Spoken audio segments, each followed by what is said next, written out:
पश्चिम बंगाल के मुर्शिदाबाद में पिछले दिनों हुए हिंसा के बाद अब बीएसएफ ने कमान संभाल लिया। पूरा मुर्शिदाबाद अब बीएसएफ के कंट्रोल में है। बीएसएफ द्वारा क्षेत्र में शांति बहाल की कोशिश जारी है। पूरा मुर्शिदाबाद छावनी में तब्दील हो गया है। चारों तरफ बीएसएफ के जवान ही नजर आ रहे हैं। इधर उधर करने वाले लोगों की सख्ती से जांच भी की जा रही है।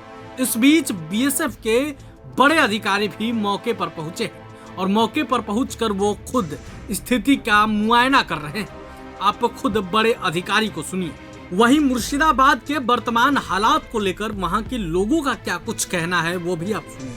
Situation is normal, it is under control, and we are working in close cooperation with the police and making all out efforts jointly to bring peace.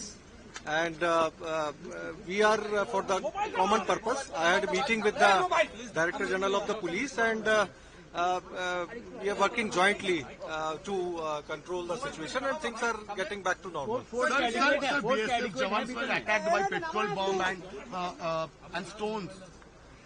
No, but we know means how to deal with that, and this is not the new thing, and we are controlling the things. Sir कितने company अभी काम कर रहे हैं BSF के? BSF 9 BSF companies are here. Sir Kolkata high court से पहले आप लोगों को यहाँ पे डिप्लॉयमेंट करने का रिक्विजिशन कौन किया था? आपने खुद या state government? No, we are here for the common purpose, and since it is a border district, so we are here for the common purpose. We work in the close coordination with the police.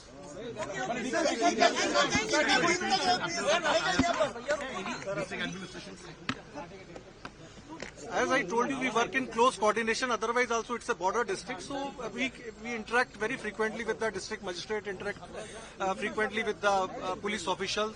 So all the time, whenever there is an issue, so we interact and we act.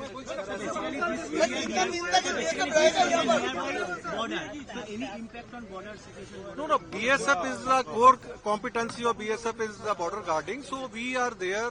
We have been guarding the border, and the border, our men are deployed. There is electronic surveillance also. The borders are secured. Rest assured, we are taking all the action to keep the border safe, secure, so that no infiltration and smuggling take place. Our all efforts. BSF के होना चाहिए और area में शांति श्रृंखला से सब रह सके, सबका काम धाम ठीक से चले, यही हम लोग चाहते हैं।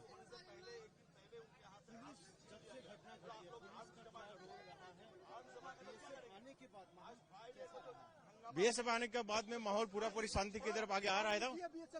हाँ, और हम लोग को चाहते हैं कि इसलिए स्थायी परमानेंट बीएसएफ कैंप यहाँ होना चाहिए एकदम, तभी आदमी यहाँ से शांति से रह पाएगा एकदम।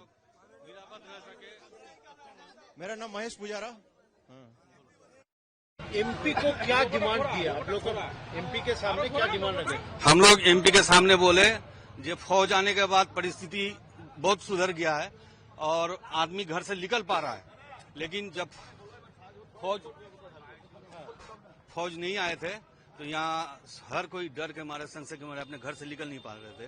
तो हम लोग एक ही दावी किए, यहाँ परमानेंट एक बीएसएफ कैंप होने से हम लोग को एरिया शांत रहेगा और हम लोग अच्छा से रह पाएंगे। अच्छा, जब आप लोग एमपी को कहे तो एमपी क्या बोले? एमपी बोले जो हम ये बात करेंगे, एक दिन का तो बात नहीं है, ये हमको प्रपोजल भेजना पड़ेगा, फिर ये जब होगा तो हम इसके ऊपर बात करेंगे।